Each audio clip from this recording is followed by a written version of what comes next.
कर दे। हेलो प्यारे बच्चों, आप सभी को नमस्कार। हमारे चैनल बैक टू एजुकेशन में आप सभी का एक बार फिर से स्वागत है। आज बच्चों मैं आपको लेकर आया हूं एक बहुत ही शानदार, बहुत ही अच्छा टॉपिक। टॉपिक का नाम है हमारे पास जनजातियां। जनजातियां यानी कि ट्राइब्स, यानी कि ट्राइब्स। ये चैप्टर आपके एसएससी के सभी एग्जाम्स में लगभग हमेशा आता है। इसके सारे कस्टम, रीति रिवाज, इनके बारे में पूछा जाता है। तो चलो बच्चों, ज्यादा समय नहीं लेते हुए सीधे स्टार्ट करते हैं। हम जनजाति किसे कहते हैं। देखो, सबसे पहले एक शब्द आता है हमारे पास कि बच्चों जनजाति कहते किसको है, जनजाति का अर्थ क्या होता है, किसे कहा जाता है जनजाति, जनजाति का मतलब क्या होता है, वो सुनो पहले। तो हमारा मानव है, हम सबसे पहले इंसान है, मानव है। इसकी उत्पत्ति जो हुई है, इसका जो जन्म हुआ है, इसका जो ओरिजिन हुआ है इंसान का, वो हुआ है आदि सागर से। कौन से सागर से बच्चों? आदि सागर से। आदि सागर पड़ता है अफ्रीका महाद्वीप में, यानी कि अफ्रीका को मानव का उत्पत्ति स्थल माना जाता है। और जो पूरा का पूरा धरती पर जीवन आया वो भी आदि सागर से आया है। सबसे पहले जो जीवन की उत्पत्ति हुई वो किस चीज से हुई? सवाल से, एल्गिज से। सवाल का चेंजमेंट आया जलीय जीवों से। इसके बाद जल के जीव बने। जलीय जीवों से हमारे पास एक जीव बना उभयचर। उभयचर मतलब एम्फीबिया। एम्फीबिया मतलब वो जीव जो स्थल पे भी रहते हो और थल पे भी रहते हो, जैसे मेंढक। इन जीवों से उभयचर का चेंज कन्वर्जेशन हुआ, वो बना पक्षी वर्ग। पक्षी वर्ग से एक वर्ग बना हमारे पास रेप्टाइल, सरीसृप वर्ग। सरीसृप से हमारे पास बने भाई मत्स्य वर्ग। सॉरी, मत्स्य पहले आ जाएगा, या जलीय जीवों के बाद आ जाएगा मत्स्य। यहां पर सॉरी, यहां से नहीं लेंगे, मत्स्य को हटा के ले रहे हैं हम, ठीक है। मत्स्य, सरीसृप। सरीसृप का बाद डेवलप हुआ पक्षी वर्ग, और पक्षी वर्ग के बाद किसका उत्पत्ति हुई? मानव की। शुरुआत का जो मानव था वो बच्चों आदि मानव था। वो एक प्रकार से अननोन मानव था, उसको किसी प्रकार की कोई नॉलेज नहीं थी, कोई ज्ञान नहीं था। धीरे धीरे मानव का विकास हुआ। धीरे धीरे जब इंसान ने अपना पढ़ाई की, अपना जीवन स्टार्ट किया, उसके बाद इंसान में धीरे धीरे क्या आने लगा? दिमाग आने लगा। जब हम छोटे होते हैं तो हमारे अंदर इतना दिमाग नहीं होता है। जब हम धीरे धीरे जिंदगी में ठोकरें खाते हैं तो धीरे धीरे हम हर चीज के बारे में समझ जाते हैं। इंसान की उत्पत्ति होती है।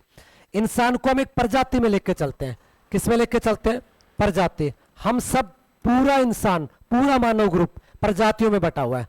और हमारे पास धरती में जो प्रजाति आती है उनमें से एक प्रजाति आती है बच्चों निग्रोयार्ड। कौन सी आती है? निग्रोयार्ड प्रजाति। एक प्रजाति हमारे पास आती है, इसको हम बोलते हैं मंगोलियार्ड। मंगोलियार्ड प्रजाति। एक हमारे पास प्रजाति आती है, इसको हम बोलते हैं काकेकस। काकेकस प्रजाति। एक हमारे पास प्रजाति आती है, इसको हम बोलते हैं प्रो ऑस्ट्रेलियार्ड। प्रो ऑस्ट्रेलियार्ड। और एक प्रजाति जो हमारे पास आती है वो आती है नार्डिक प्रजाति। नार्डिक। हिंदुस्तान में सबसे बाद में जो प्रजाति आई उसका नाम था नार्डिक। और भारत का जो मूल मानव है, किसी भी स्थान का, दुनिया का सबसे मूल मानव है, वो निग्रो है। निग्रो की उत्पत्ति हुई अफ्रीका से। निग्रोयार्ड जो होते हैं उनका रंग काला होता है बच्चों, आप सभी जानते होंगे इनका रंग कैसा होता है। निग्रोयार्ड जो होते हैं इनका रंग काला होता है। ये काले रंग के जीव मानव होते हैं निग्रोयार्ड। इनका रंग काला होता है, सांवला रंग, काला रंग के होते हैं। ये आमतौर पे अफ्रीका, दक्षिणी भारत, अंडमान निकोबार, केरला, कर्नाटक, इन क्षेत्रों में पाए जाते हैं। मोस्टली भारत के दक्षिणी भागों में पाए जाते हैं। उनको क्या कहते हैं हम? निग्रोयार्ड। निग्रोयार्ड मूल मानव है। मूल मानव, जिसको हम ओरिजिनल मानव कहते हैं, वो मानव कौन है? निग्रोयार्ड है। निग्रोयार्ड, आपने बाहुबली फिल्म देखी होगी, उसके अंदर एक कालके आता है, उसकी जो सेना होती है वो सारे के सारे जो आते हैं इसी प्रजाति के लोग आते हैं। यानी कि काला रंग होता है, इनके होठ बाहर होते हैं, इनका जो शरीर पर सिर पर बाल होते हैं वो आमतौर पर घुंघराले से होते हैं, उनको हम कहते हैं। आपने एक देश की टीम देखी होगी, वेस्ट इंडीज। एक्चुअल में बच्चों वेस्ट इंडीज नाम का दुनिया में कोई देश नहीं है। वेस्ट इंडीज एक द्वीप है जो उत्तरी और दक्षिणी अमेरिका के बीच में स्थित है। वेस्ट इंडीज में बारबाडोस, त्रिनिडाद एंड टोबैगो जैसे देश आते हैं, इनका एक समूह है। उनकी क्रिकेट में एक टीम है, उसको हम वेस्ट इंडीज कहते हैं। दूसरा एक प्रजाति आती है, इसको हम मंगोल कहते हैं। तो इंडिया में अगर कोई पूछे कि निग्रोयार्ड कहाँ पाए जाते हैं, तो मैं ये कह सकता हूं बच्चों, दक्षिणी भारत में, अंडमान निकोबार में कौन पाए जाते हैं, हमारे पास निग्रोयार्ड पाए जाते हैं। दूसरी प्रजाति जो भारत में मिलती है वो प्रजाति पाई जाती है मंगोलियार्ड। मंगोलियार्ड का रंग जो होता है वो रंग होता है बच्चों थोड़ा सा पीला सा रंग लिया होता है, येलिस कलर होता है इनके चेहरे पर। इनका जो माथा होता है फोरहेड वो थोड़ा ज्यादा चौड़ा होता है, आंखें अंदर की तरफ धसी होती है, बहुत कम खुलती है, पतली सी होती है, जो बाल होते हैं वो सीधे होते हैं और यानी कि थोड़े से हल्के से गोल्डन कलर के होते हैं, रंग पीला। ये जो जनजाति है वो वर्ल्ड में मिलती है सबसे ज्यादा चीन में, मंगोलिया में, उत्तरी अफ्रीका सॉरी उत्तर कोरिया में, दक्षिण कोरिया में, जापान में। ये प्रजाति के लोग इंडिया में जो मिलते हैं वो भाई पूर्वोत्तर भारत में पाए जाते हैं, यानी कि मोस्टली ये लोग मेघालय में, अरुणाचल में, सिक्किम में, इन लद्दाख में, इन क्षेत्रों में पाए जाते हैं। तो हमारे पास पूछता है कि भाई मंगोलियार्ड की भारत में कहां पर संख्या देखी जाती है, तो हम सीधे कह सकते हैं मंगोलियार्ड भारत में, पूर्वोत्तर भारत में पाए जाते हैं। काकेकस, काकेकस का जो रंग होता है वो बच्चों सफेद होता है, यानी कि बहुत ज्यादा गोरे होते हैं, जिनको हम आमतौर पर गोरे कहते हैं, सफेद कहते हैं, बाहर के विदेशी कहते हैं, वो आमतौर पर ये होते हैं। ये जो लोग होते हैं ये पूरे यूरोप में मिलते हैं, इसके अलावा ये नॉर्थ अमेरिका में मिलते हैं, ये मोस्टली रशिया में पाए जाते हैं। ये जो लोग भारत में हैं ये केवल और केवल भारत के उन क्षेत्रों में पाए जाते हैं जहां पर रंग बिल्कुल गोरा है, यानी कि हम ये कह सकते हैं कश्मीर के लोग, कश्मीरी और हिमाचल प्रदेश के अंदर कुछ अंश मात्रा में काकेकस मिलते हैं। प्रो ऑस्ट्रेलियार्ड, प्रो ऑस्ट्रेलियार्ड भारत के पश्चिमी भागों में पाए जाते हैं, जबकि नार्डिक जो आते हैं भारत आने वाली सबसे अंत में आने वाली प्रजाति है। नार्डिक जो लोग हैं ये भाई ये तो पाया जाता है हमारे पास दक्षिण पश्चिम में, और ये पाया जाता है हमारे पास उत्तर पश्चिमी भारत में, यानी कि राजस्थान के इलाकों में नार्डिक होते हैं, मध्य भारत में नार्डिक आते हैं। हम सब जो आते हैं वो इनका मिक्सर आते हैं, प्रो ऑस्ट्रेलियार्ड का और नार्डिक का। तो ये तो बात आई सबसे पहले बेटा प्रजातियों की कि भारत में प्रजाति कितने प्रकार की है।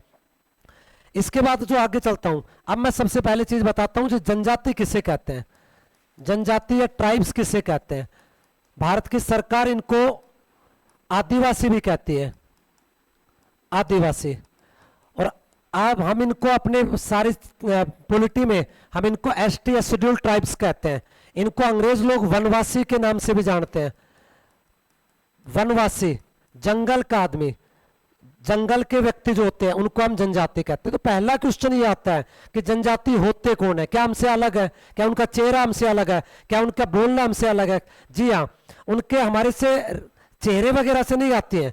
कोई भी जनजाति है ना बच्चों, जनजाति का अगर हम वर्गीकरण करते हैं, क्लासिफिकेशन करते हैं कि जनजाति कितने प्रकार के, कैसे उसका क्लासिफाइड करें, तो जनजातियों का वर्गीकरण उनके रंग के आधार पर होता है। त्वचा का जो रंग है, स्किन का जो कलर है, त्वचा के रंग के आधार पे करते हैं। हम उनके जो सर पे जो बाल होते हैं, बालों की बनावट के आधार पे करते हैं।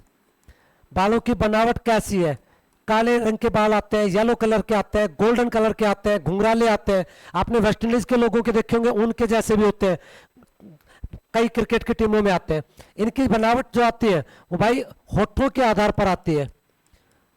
होठ जो होठों की बनावट है, काट है, अनुप्रस्थ काट, उसके आधार पर करते हैं। इनकी हम नाक के आधार पर भी इनको क्लासिफाइड करते हैं।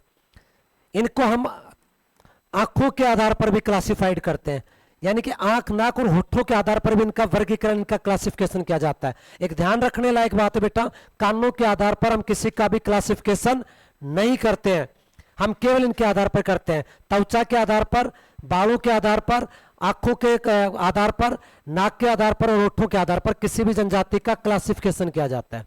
तो पहली चीज उठी मेरे सामने कि भाई जनजाति कहा किसे, तो समाज में रहने वाला। समाज, समाज का मतलब होता है जहां पर सभी लोग आपस में एक दूसरे के साथ मिलजुल कर, एक दूसरे के सुख में, दुख में, प्यार में, घृणा में, आपस में, यानी कि सारी चीजें समाज से होती है। हमें प्यार है तो आपस में, हम घृणा करेंगे तो अपने पास वालों से करते हैं, नफरत, लड़ाई होती है तो उनसे होती है। हम कभी भी, एक बात आप सब जानते होंगे, जिसको हमने देखा ही नहीं, जो हमसे बहुत दूर है, लड़ाई का मतलब नहीं है। तो समाज में वो जीव रहता है जो आपस में एक दूसरे का सहयोग करता है, एक दूसरे के साथ रहता है। तो समाज में रहने वाला, समाज में रहने वाला या रहने वाले आदिम प्रजाति के लोगों का समूह है, लोगों के समूह को हम क्या कहते हैं बच्चों? ट्राइब्स कहते हैं। वो समूह जिसके रीति रिवाज अलग हो। तो मेन चीज आती है क्या अलग हो? इनके रीति रिवाज अलग हो, इनके कस्टम अलग हो बच्चों, इनके कस्टम अलग हो, इनकी वेशभूषा अलग हो, इनका कल्चर अलग हो, इनका रहन सहन अलग हो, इनकी शिक्षा पद्धति अलग हो, इनका लीडर अलग हो, इनका जो कबीले हैं वो एक प्रकार से उसमें रहते हैं। उनको हम क्या कहते हैं बच्चों? उनको हम कहते हैं जनजाति। तो जनजाति समाज में रहने वाला एक ऐसा वर्ग जो अपने अलग रीति रिवाज, अलग कस्टम, अलग त्योहारों के ऊपर जीवन जीता हो, उनको हम क्या कहते हैं? जनजाति। इसको हम दो भागों में लेंगे बच्चों। एक तो आज हम बता रहे हैं जनजातियों के बारे में, एक इसके बाद हम कल त्योहारों के बारे में बताएंगे। जब फेस्टिवल और त्योहार आएंगे, आज आप हर एग्जाम में इनके क्वेश्चन देख पाते हो। उनको हम क्या कहते हैं? जनजाति कहते हैं। जनजातियों का जो मसीहा है, मसीहा लीडर जिसको कहा जाता है, वो भाई ठक्कर बप्पा को कहते हैं। ये इनका देवता है ठक्कर बप्पा। आज राजस्थान में जाओ, आपको जगह जगह पर लोग अपने कस्टम रीति रिवाज पहन के अलग अलग टाइप के वेशभूषा में आपको इनकी पूजा करते हुए मिलेंगे, रास्ते में इनके मेले लगते हुए मिलेंगे। ठक्कर बप्पा को इनका मसीहा या देवता कहा जाता है। जबकि सबसे ज्यादा इनके लिए जो काम किया वो किसने किया बच्चों? बिरसा मुंडा ने। बिरसा मुंडा ने जनजातियों के उत्थान के लिए, सर बिरसा मुंडा ने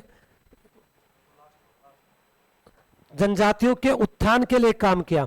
झारखंड में बिरसा मुंडा ने बहुत संघर्ष किया है, तब आज झारखंड के जो सीएम है, चाहे वो हेमंत सोरेन हो, चाहे इससे पहले झारखंड का पहला सीएम हो अर्जुन मुंडा हो, इससे के बाद में ये सब सीएम जनजातियों के, क्योंकि झारखंड में जनजातियों की अधिकता पाई जाती है।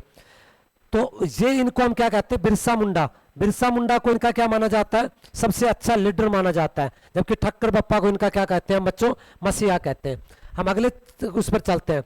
अब इस चैप्टर में मैं आपको पहले तो ये बता रहा हूं कि भारत में जनजातियां सबसे ज्यादा कौन सी पाई जाती हैं। तो बड़ा अच्छा क्वेश्चन है बेटा, देश में सबसे बड़ा जनजाति ग्रुप कौन सा है? सबसे बड़ा जनजातीय समूह, ये हम आज की बात लेके चले या 2011 की? तो बच्चों ये हम लेके चलेंगे 2011 की जनसंख्या के अकॉर्डिंग। ठीक है, इसके अकॉर्डिंग भारत का सबसे बड़ा जो ग्रुप है, जो एक जनजाति ग्रुप है, वो है गोंड जनजाति। गोंड या गोंडी भाषा बोली जाती है इनके द्वारा। ये जनजाति भारत का सबसे बड़ा समूह है हिंदुस्तान में। आज इसकी सबसे ज्यादा संख्या है गोंड जनजाति की। गोंड के बाद हमारे पास संथाल, गोंड के बाद हमारे पास भील, मीणा, मुंडा, ये हमारे देश की कुछ बड़ी जनजातियां हैं। ये सारी के सारी गोंड, संथाल, भील, मीणा, मुंडा, ये सब के सब झारखंड, छत्तीसगढ़, उड़ीसा, वेस्ट बंगाल, मध्य प्रदेश, बिहार में, गुजरात में, राजस्थान में, इनमें पाई जाती है। ये भारत के सबसे बड़े, तो पेपर में क्वेश्चन आता है देश का एकल सबसे बड़ा जनजातीय समूह कौन सा है? हम कहेंगे जी गोंड जनजाति है। अभी आगे बताएंगे कहां मिलती है, वो हमारा एक आगे का भाग है। पहले ये चीज समझनी थी कि जनजाति कहां मिलती है। तो कौन सा आता है? गोंड। इसके बाद हमसे पूछता है देश में सबसे ज्यादा एसटी किस राज्य में है? सबसे ज्यादा शेड्यूल्ड ट्राइब्स किस राज्य में है? तो बच्चों सबसे ज्यादा शेड्यूल्ड ट्राइब्स किस राज्य में? एमपी में। देश का बड़ा राज्य है। आपको पता होगा लोकसभा में और राज्यसभा में हमारे लिए एससी और एसटी के लिए अलग से सीटों का रिजर्वेशन है। 84 सीटें एससी के लिए आती है और 47 सीटें 47 सीट एसटी के लिए रिजर्व है। 47 सीट 47, इनमें से अधिकतर जो सीट है वो झारखंड, मध्य प्रदेश, महाराष्ट्र, छत्तीसगढ़, उड़ीसा, इन राज्यों में है। क्योंकि हरियाणा में कोई जनजाति नहीं है, इसलिए यहाँ एक भी सीट एसटी के लिए रिजर्व नहीं है। केवल 2 सीट हरियाणा में एससी के लिए रिजर्व है, एक सिरसा और एक अम्बाड़ा। ऐसे अलग अलग राज्य, राजस्थान है एसटी रिजर्व है, ऐसे कुछ अलग अलग स्टेटों में रिजर्व होते हैं। तो सबसे ज्यादा एसटी कहां पर है बच्चों? एमपी में। मैं बात कर रहा हूं संख्या के लिहाज से, प्रतिशत के लिहाज से अभी नहीं किया हमने। अगर मैं कहूं कि सबसे कम जनजाति कहां पर है, सबसे कम, तो बच्चों सबसे कम हरियाणा में एक भी नहीं है। पंजाब में एक जनजाति कोई मान लेता है, कोई नहीं मानता है। पंजाब में, हरियाणा में, दिल्ली में कोई जनजाति नहीं है, चंडीगढ़ में कोई जनजाति नहीं है। ये हमारे पास पांडिचेरी में कोई जनजाति नहीं है। ये हमारे वो स्टेट है, वो केंद्र शासित प्रदेश है जहां जन्मजात या मैंने कह दूं अभिज्ञात कोई जनजातियां नहीं मिलती हैं। उसको हम कहते हैं भाई ये स्टेट है। यहाँ कोई नहीं है। हरियाणा का बंदा अगर किसी को ये कहते कि मैं जनजाति हूँ, एसटी हूँ, बिल्कुल गलत बात है ही नहीं, क्योंकि जन्मजात कोई पैदा ही नहीं हुआ हरियाणा में। जॉब करता है, नौकरी करता है, बाहर से आ सकते हैं, वो अलग मैटर होता है। अगर बात ये कहे कि यहाँ है ही नहीं एक भी, तो इनमें अगर सबसे कम की मैं बात करूं, सबसे कम प्रतिशत, सबसे कम, तो बच्चों सबसे कम प्रतिशत आते हैं गोवा में 0.3%। यहाँ केवल पूरी जनसंख्या के 0.3% लोग जनजाति है। जबकि अगर मैं प्रतिशत सबसे ज्यादा की बात करूं, सबसे ज्यादा प्रतिशत, तो बच्चों सबसे ज्यादा प्रतिशत आता है लक्षद्वीप में, 91% लोग यहाँ के जनजाति है। राज्यों में सबसे ज्यादा आती है मिजोरम की, 87% जनजाति यहाँ के लोग हैं मिजोरम की। फिर उसके बाद मेघालय की, हमारे पास नागालैंड की, त्रिपुरा में, वहां सबसे ज्यादा जनजाति है। ये हमारे पास आते हैं कौन से राज्यों में सबसे ज्यादा प्रतिशत कम और ज्यादा जनजाति है, कौन सी जनजाति भारत में सबसे ज्यादा है। बच्चों समझ में आ रहा है यहाँ तक? अब मैं आपको ये बताऊंगा कि हिंदुस्तान में कौन से राज्य में कौन कौन सी जनजातियां पाई जाती है। तो हम एक एक करके आपको याद करवाने की कोशिश कर रहे हैं, और जो सबसे इंपॉर्टेंट जनजाति है मैं उन पर अपना फोकस देने जा रहा हूं। जनजाति आपको हर हालत में याद होनी चाहिए बच्चों। तो बच्चों सबसे पहले हमारा ऊपर से चलते हैं, हमारा एक केंद्र शासित प्रदेश है लद्दाख, इसको हम यूटी कहते हैं, यूनियन टेरिटरी कहते हैं लद्दाख। लद्दाख अपनी भौगोलिक परिस्थितियों के लिए भारत भर में प्रसिद्ध है। लद्दाख जो है वो अपनी खूबसूरती के लिए बहुत जाना जाता है। यहाँ पर एक मैग्नेटिक हिल है, जहाँ पर मैग्नेट की पावर की वजह से गाड़ियां अगर हम स्लो डाउन में छोड़ देते हैं तो ऊपर जाने की बजाय कहाँ, नीचे जाने की बजाय कहाँ जाती है बच्चों? ऊपर जाती है। यहाँ नुब्रा हिल है, यहाँ सियाचिन है, यहाँ पर सुरू घाटी है, यहाँ पर डेस्पांग पठार है। तो काफी चीजें, हम लद्दाख की बात करें जनजातियों में, या एक जनजाति सबसे इंपॉर्टेंट है चैंगथापी। एसएससी इसको चांगपा हम बोलते हैं, इसको एसएससी इसको चैंगथापी, चांगथापी के नाम से जान सकती है। ये वो जनजाति है लद्दाख की जो आमतौर पर बकरियां और भेड़ पालती है। ये लद्दाखी लोग हैं, इनका शकल बिल्कुल सेम टू सेम हम ये कह सकते हैं किन से मिलता है? चाइना से मिलता है। इसलिए चाइना का कहना है कि लद्दाख जो है वो हमारा है। वहां पर उन्होंने बड़ा हिस्सा ले लिया जिसको हम अक्साई चिन्ह के नाम से जानते हैं। तो चैंगथापी जनजाति एक बकरी पालती है जो हिंदुस्तान भर में, पूरे वर्ल्ड में प्रसिद्ध है, चैंगथापी बकरी। इस बकरी से हमें एक ऊन प्राप्त होती है जिसका नाम होता है बच्चों पश्मीना। कौन सी ऊन है? पश्मीना। पश्मीना देश की सबसे टॉप ऊनों में से एक है, हिंदुस्तान की, विश्व की नहीं। विश्व में बहुत सी ऊनें आती है, ठीक है। तो पश्मीना ऊन जो आती है वो सबसे प्रसिद्ध ऊन है। पश्मीना एक बहुत ही पतली और गर्म ऊन होती है।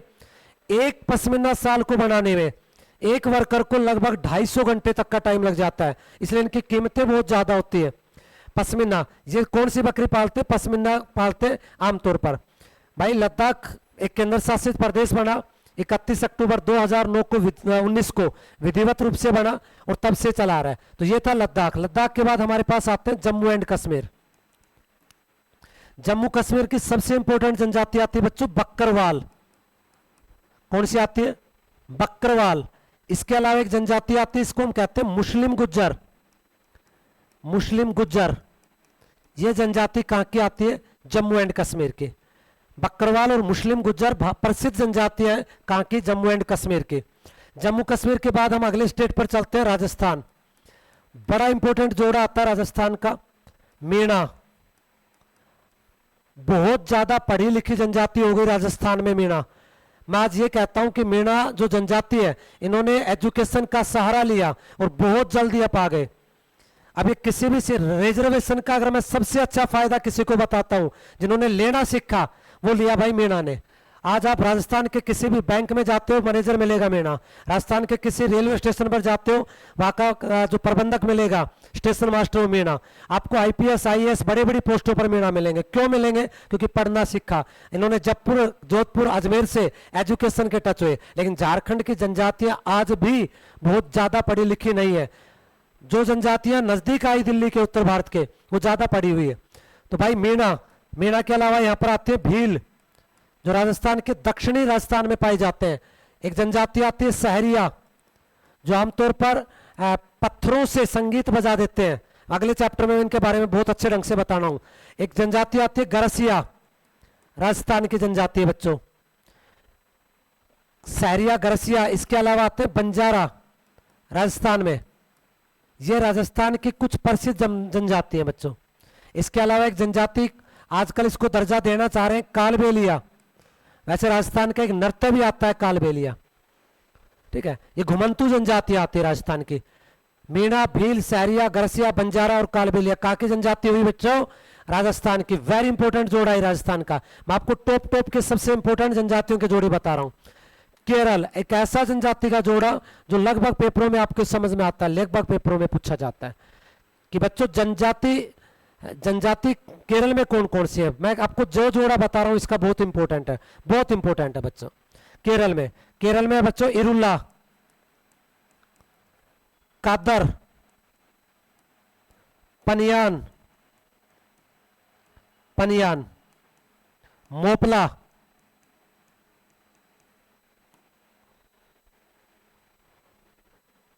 कादर, पनियान, मोपला, इरुला। एक और बता रहा हूं बच्चों, इसके अलावा सेंटलीज नहीं आएगी, सॉरी, वो चलेगी हमारी अंडमान निकोबार में चली जाएगी। बागुरुम्बा आती है एक केरल की जनजाति, ये केरल का वेरी इंपॉर्टेंट आता है भाई। क्या वेरी इंपॉर्टेंट जोड़ा आता है केरल में। कादर, पनियान, इरुला और मोपला और बागुरुम्बा, ये सब की सब किसके बच्चों? केरल के। केरल के बाद एक जोड़ा लेते हैं, नेक्स्ट जोड़े से जो क्वेश्चन आ रहे हैं वो बड़े इंपॉर्टेंट है। उत्तराखंड में 4 जनजाति पेपर में बहुत ज्यादा आती हैं। Tharu, Bhotia, Buksa, as it is याद करना बच्चों, बुक्सा और जोनसारी, थारू, भोटिया, बुक्सा और जोनसारी जनजाति। थारू, भोटिया, बुक्सा और जोनसारी। थारू जनजाति दिवाली के त्योहार को शोक दिवस के रूप में मनाती है। इनका ये मानना है कि दिवाली के दिन इनके देवता या पूर्वज जो होते हैं उनकी हत्या हुई थी, वो मर गए थे, इसलिए जनजाति मानती है। एक आती है भोटिया, एक आती है भूटिया, वो अगला चाहे उसमें आ रही है बच्चों।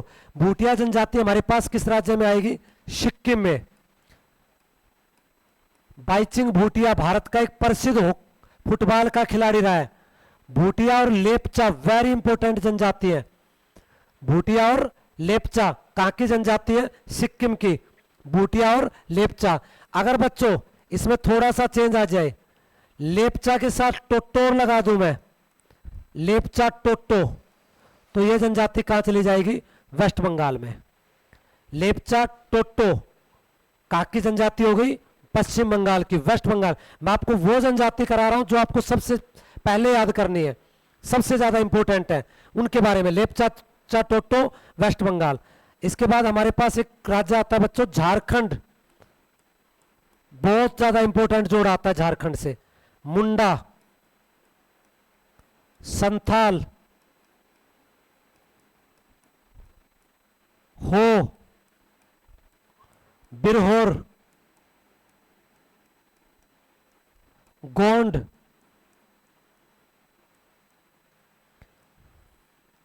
उराव, ये सारी की सारी झारखंड की जनजाति है। इनमें एक सबसे इंपॉर्टेंट क्वेश्चन आता है बिरहोर। बिरहोर का मतलब ही होता है जंगल का आदमी, जंगल का व्यक्ति, जंगल का व्यक्ति या जंगल का आदमी। किसका अर्थ होता है बच्चों? ये मतलब होता है बिरहोर का। पेपर में क्वेश्चन आता है, बिरहोर मतलब जंगल का आदमी। मुंडा, अर्जुन मुंडा जो केंद्र सरकार में पिछली बार जनजातीय मामलों का मिनिस्टर था, इस बार नहीं है शायद, इस बार भी है, सॉरी इस बार भी है। हाँ, इससे पहले वो झारखंड का सीएम रह चुका था। झारखंड का पहला सीएम था बाबूलाल मरांडी, बीच में उन्होंने एक अपनी अलग पार्टी बना ली, फिर से उन्होंने बीजेपी में आ गए, पहला था। अब जो है शिबू सोरेन के पुत्र हेमंत सोरेन, वो झारखंड मुक्ति मोर्चा एक पार्टी है, उनके सीएम है, वो झारखंड में है।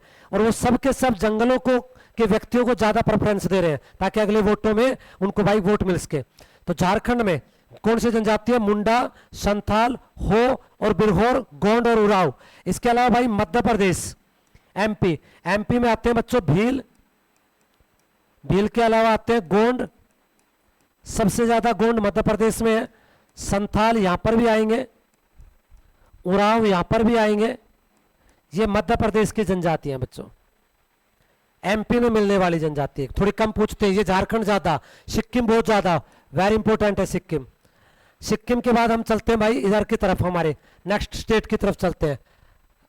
नेक्स्ट में है भाई जो नॉर्थ ईस्ट के स्टेट हैं उनकी जनजातियों का सबसे ज्यादा करते हैं। उससे पहले मैं आपको अंडमान की जनजाति बता रहा हूं, जो पेपर में लगभग काफी बार पूछने की कोशिश करता है पेपर वाला। अंडमान, ओंग जनजाति, जारवा जनजाति, जारवा है बच्चों ये, ओंग, जारवा, सेंटलीज,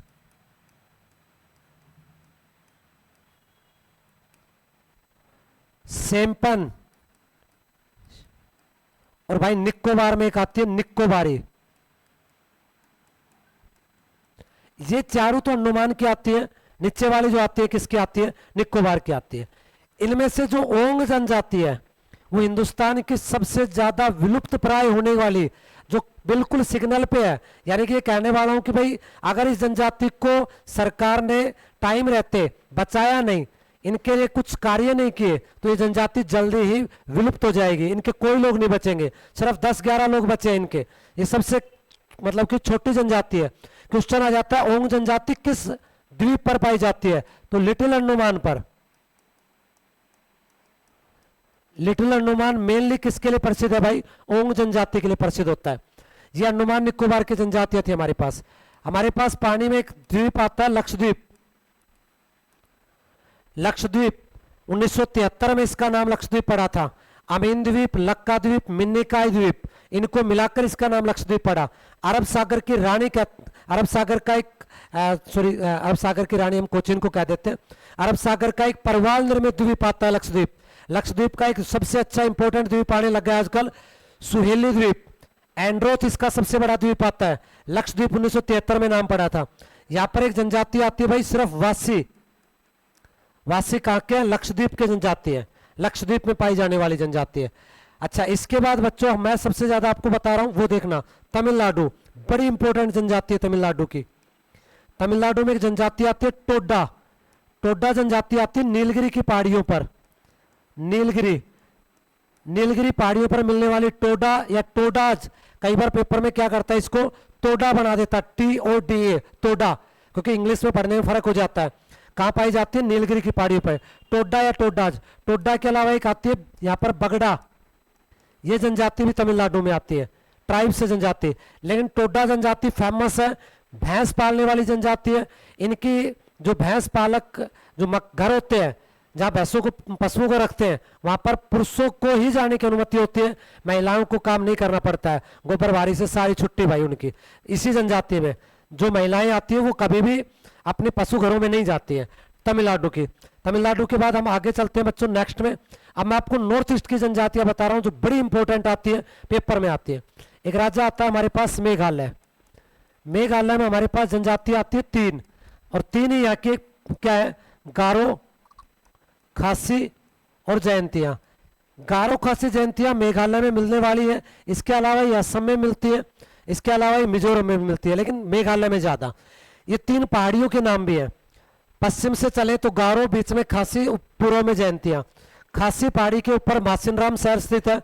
मासिनराम वो जगह है जहां दुनिया की सबसे ज्यादा बारिश होती है, 1143 सेंटीमीटर वार्षिक बारिश होती है। ये पहाड़ियां तीनों तरफ से घिरी हुई है, कीप की आकृति की है, इसी कारण से यहां बारिश ज्यादा होती है। मेघालय के बाद हम चलते हैं अरुणाचल। अरुणाचल प्रदेश में जनजाति आती है, उनका नाम है भाई डफला, मिसमी, पहाड़ी भी है यहाँ की है, आपातानी, अबोर, यहाँ की जनजातियां है। इनमें सबसे ज्यादा इंपॉर्टेंट है हमारे पास आपातानी जनजाति कहां की है, अरुणाचल प्रदेश। आपातानी कहां की है, अरुणाचल प्रदेश। असम, असम में एक जनजाति आती है बच्चों, बहुत ज्यादा पेपर में आ रही है आजकल, इसको असोम कहते हैं। असोम में एक जनजाति आती है, उसका नाम है भाई अहोम जनजाति। वेरी वेरी इंपॉर्टेंट है बच्चों, तुम ध्यान नहीं करते हो, वेरी इंपॉर्टेंट है अहोम जनजाति। ये हिंदुस्तान की वो गौरवशाली जनजाति है जिसने मुगलों को 17 बार ब्रह्मपुत्र नदी के पार जाने से रोका था। ये वो जनजाति है जिसको कभी कोई मुगल हरा नहीं पाया। यानी कि उत्तर पूर्वी भारत में मुगलों को पांव पसारने से रोका अगर किसी ने, तो वो किसने रोका भाई? मुगलों को कितनी बार परास्त किया इसने? मुगलों को 17 बार परास्त किया इसने, हराया, अंग्रेजों को हराया इसने। बड़ी लड़ने वाली जनजाति है अहोम। इसके अलावा यहाँ पर एक जनजाति आती है बच्चों, बोडो। ये जनजाति पिछले बहुत लंबे समय से एक अलग राज्य की मांग कर रही है कि हमें बोडोलैंड स्टेट दिया जाए। हिंदुस्तान के अलग अलग राज्यों में अलग अलग जगहों से अलग अलग कुछ क्षेत्रों को मिलाकर एक नया राज्य की मांग की जाती है। जैसे विदर्भ स्टेट की अगर मैं बात करूं, किसकी बात करूं मैं? विदर्भ। विदर्भ की मांग लंबे समय से कहां के लोग कर रहे हैं? महाराष्ट्र में। नागपुर के आसपास के लोग किसकी मांग कर रहे हैं? हमें क्या स्टेट चाहिए? विदर्भ स्टेट चाहिए। वो एक और भी राज्य की मांग कर रहे हैं कि बड़ा राज्य है, हमें एक नया स्टेट दे दो, उसका नाम क्या डाल दो? मराठवाड़ा। कुछ लोग गुजरात में मांग कर रहे हैं, सौराष्ट्र के। सौराष्ट्र गुजरात का वो इलाका है जहां पर गिर की पहाड़ी है, दक्षिणी गुजरात जिसको हम कहते हैं, जहां नर्मदा जैसी नदियां बहती है। बुंदेलखंड राज्य की मांग बहुत लंबे समय से की जा रही है, लेकिन दिया नहीं गया बुंदेलखंड। यूपी और एमपी, झांसी के आसपास का इलाका, ग्वालियर झांसी के आसपास के इलाके की एक मांग कर रहे हैं उन लोग, बघेलखंड, कि हमें एक नया स्टेट दे दे, बघेलखंड। ये भी भाई ऐसे पूर्वी एमपी को मिलाकर बनाया जा रहा है कि हमें बघेलखंड चाहिए। ठीक है। एक मांग की जा रही है पूर्वांचल की, पूर्वांचल, ये मांग की जा रही है यूपी और बिहार को मिला के। ठीक है, यूपी और बिहार। ऐसे हम राजस्थान में करें मांग शेखावाटी, सिक्कर झुंझुनू के आसपास के इलाकों को शेखावाटी कहते हैं। ठीक है, तो भाई अलग अलग जगह से अलग अलग। तो एक मांग की जा रही है बोडोलैंड की, हमें बोडोलैंड स्टेट चाहिए। वो कौन सी जनजाति कर रही है? असम में कर रही है। कौन सी कर रही है बच्चों? वो कर रही है बोडो जनजाति। लेकिन अब सरकार का और बोडो का एक समझौता हो गया, अब वो चुपचाप है, ज्यादा कुछ नहीं कर रहे हैं। तो बोडो जनजाति कहाँ के बच्चों? असम की। असम में एक और चीज बताऊंगा मैं, ये एक जनजाति तो नहीं कहूंगा मैं इसको, चकमा। चकमा जनजाति नहीं कहूंगा मैं इसको, कहूंगा एक शरणार्थी है ये। लेकिन असम की एक बहुत बड़ी समस्या है शरणार्थियों की ये। चकमा कहां से आए बच्चों? चकमा लोग आए बांग्लादेश से।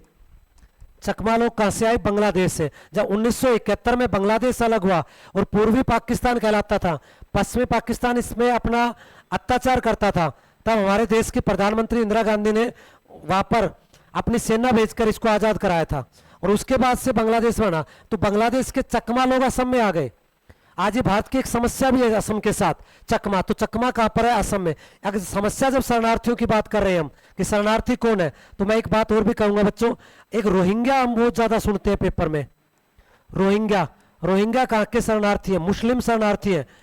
ये कहां के मुस्लिम शरणार्थी? म्यांमार के। हिंदुस्तान की इंटीग्रेशन और सुरक्षा के लिए अगर कोई सबसे बड़ा खतरा है तो रोहिंग्या है। हम चंद पैसों के लिए इनके आधार कार्ड, इनके वोटर आईडी कार्ड बनवा देते हैं इनको। ये सारे हिंदुस्तान में जितने भी भट्टों पर आजकल काम करने वाले हैं, रोहिंग्या मोस्टली है। मेवात में बहुत ज्यादा मात्रा में रोहिंग्या है। तो ये म्यांमार से आए, दुनिया भर में गए हैं, दुनिया भर में गए हैं म्यांमार में से रोहिंग्या।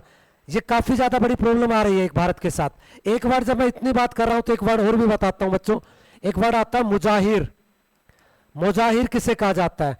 ये अविभाजित भारत, 1947 के भारत के वो लोग हैं जो पाकिस्तान में चले गए, लेकिन इनको इज्जत नहीं दी पाकिस्तान वालों ने, और जो पाकिस्तान से हिंदुस्तान में आए वो हिंदुस्तान में बड़े से बड़े पदों पर रहे। उनमें हम कह सकते हैं कि पूर्व प्रधानमंत्री डॉक्टर मनमोहन सिंह, इंद्र कुमार गुजराल, मनमोहन सिंह का परिवार, ये ऐसे परिवार है भाई जो पाकिस्तान से भारत आए और काफी उच्च स्थानों पर गए। लेकिन मुजाहिर किनको कहते हैं? मुजाहिर वो भारतीय है जो पाकिस्तान में चले गए, मुस्लिम, लेकिन उनको वहां पर माना नहीं गया उनका जैसा, तो उनको मुजाहिर का नाम दिया गया। नेक्स्ट है बच्चों, असम के बाद नेक्स्ट चलते हैं नागालैंड। नागालैंड में एक जनजाति मिलती है नागा। नागा के अलावा एक जनजाति मिलती है कोन्याक। नागा और कोन्याक कहां की जनजाति है? नागालैंड की। भाई मणिपुर बहुत इंपॉर्टेंट है, आने वाले पेपरों के लिए सबसे ज्यादा इंपॉर्टेंट है मणिपुर। मणिपुर के अंदर आजकल आप जान रहे होंगे कि बहुत बड़ा डिस्प्यूट चल रहा है दो जनजातियों के बीच में। मैतई, मैतई को मैं मैठी कह दूं, मैठी जनजाति, और एक जनजाति यहां पर है कुक्की। तो मैं आपको एक समझाता हूं कि मणिपुर जो है हमारे पास, मणिपुर वो हमारा एक ऐसा स्टेट है जो अरुणाचल से नीचे पहले आएगा नागालैंड भाई, अरुणाचल के नीचे नागालैंड, नागालैंड के नीचे मणिपुर, फिर मिजोरम। यानी कि हम एक ट्रिक यूज करते हैं, अरुणा मम्मी, अरुणाचल, नागालैंड, मणिपुर और मिजोरम, ये नहीं है वो ऊपर का, ये अरुणाचल ही है, ये वाला सारा अरुणाचल है। तो अरुणाचल के बाद नागालैंड, मणिपुर, मिजोरम। मणिपुर का, ये मणिपुर में दिखाया मैंने, मणिपुर का लगभग लगभग बच्चों 90% हिस्सा पहाड़ियों से घिरा हुआ है, चारों तरफ इसके पहाड़ी है, सिर्फ इम्फाल और उसके आसपास के हिस्से में क्या है, जमीन है, कुछ लोग रहते हैं, तो बीच का हिस्सा है। अब प्रॉब्लम कहाँ आ गई कि ये जो जनजातियां हैं, ये मणिपुर की 2 जनजाति हैं, ऐसे तो और भी है पर मेन यही है, अस्तित्व की लड़ाई है। अब आप कई सोच रहे होंगे कि ये सरकार फेल हो गई इस मामले में। भाई मैं ये कहना चाहता हूं कि भारत सरकार जब इंटरफेयर किसी से करे, जब हमारे लोग लड़ रहे हैं, और लोग क्यों लड़ रहे हैं, आपस में इन दोनों का वर्चस्व की बात है। इनमें एक सबसे बड़ी समस्या और भी आ रही है, बहुत बड़ी मात्रा में मणिपुर के अंदर धर्मांतरण किया जा रहा है। नॉर्थ ईस्ट में ईसाई मिशनरियों के द्वारा बहुत से लोगों को ईसाई बना जा रहा है, उनका ये जनजाति विरोध कर रही है, और इस विरोध का कारण ये एक बड़ा कारण भी बन गया ये भी। तो भाई भारत सरकार इंटरफेयर तो तब करे ना जब दोनों पक्ष राजी हो, दोनों पक्ष तो राजी नहीं है, तो सरकार भी कुछ नहीं कर पा रही है, तब जाके इनका भाई बहुत इंपॉर्टेंट है आजकल के पेपर के लिहाज से। मणिपुर, मणिपुर के बाद हमारे पास एक आता है भाई इसके अलावा नागालैंड, त्रिपुरा। त्रिपुरा में हमारे पास रियांग जनजाति मिलती है, रियांग। मिजोरम, मिजोरम, मिजोरम में मिजो है, पावी है, लाठर है, ये 3 जनजाति पाई जाते हैं। भाई गुजरात और महाराष्ट्र की मैं बात करूं तो गुजरात और महाराष्ट्र में मोस्टली भील और बंजारा मिलते हैं, सॉरी भील और ये मिलते हैं मोस्टली, कोल्ली, भील और कोल्ली मिलते हैं। एक राज्य बच गया हमारे पास आंध्र प्रदेश और तेलंगाना। आंध्र प्रदेश की जनजाति आती है पेपर में चेच्चू, चेच्चू के अलावा लबांडा, लबांडा के अलावा बंजारा।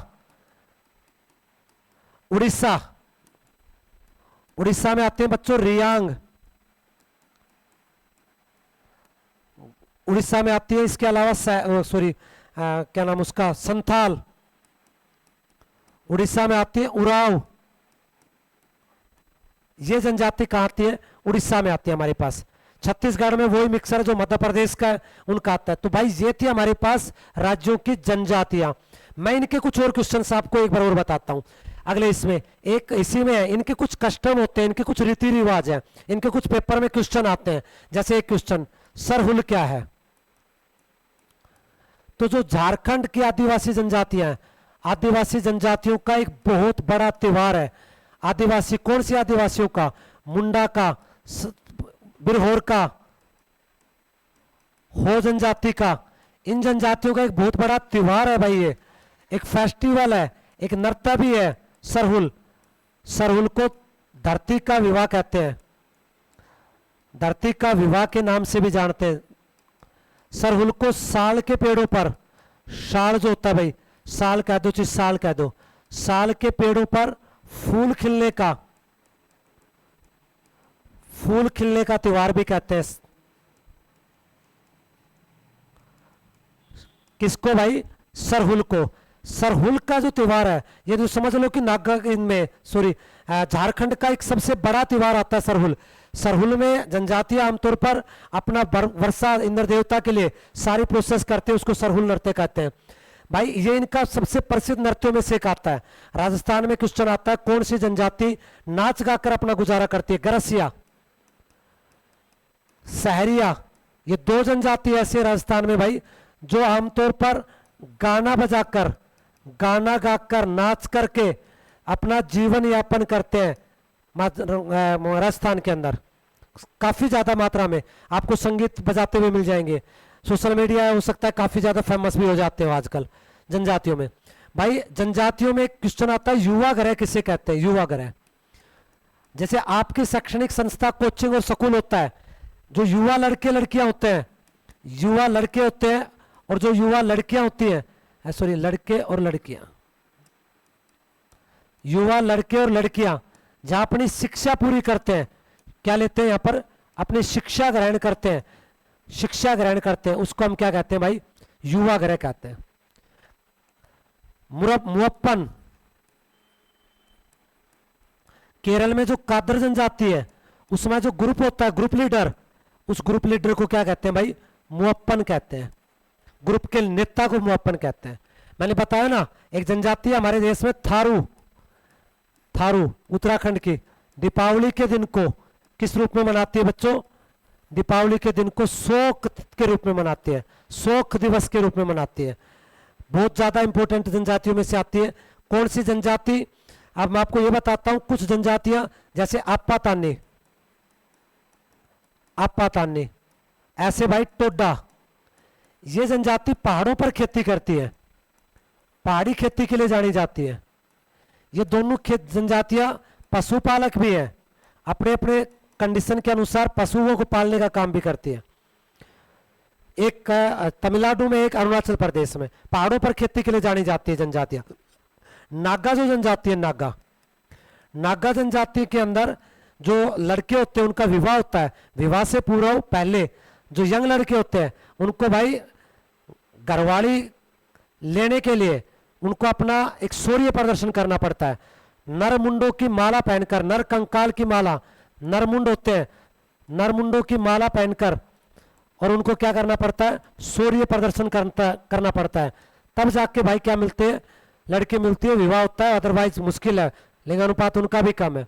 कई ऐसी जनजातियां हिंदुस्तान में जो आज भी भाई मैं ये कह दूं कि बच्चियों को मारने का काम कर देती है, उनमें कई जनजातियां हमारे पास आती हैं। तो बच्चों ये था हमारे पास जनजाति का चैप्टर।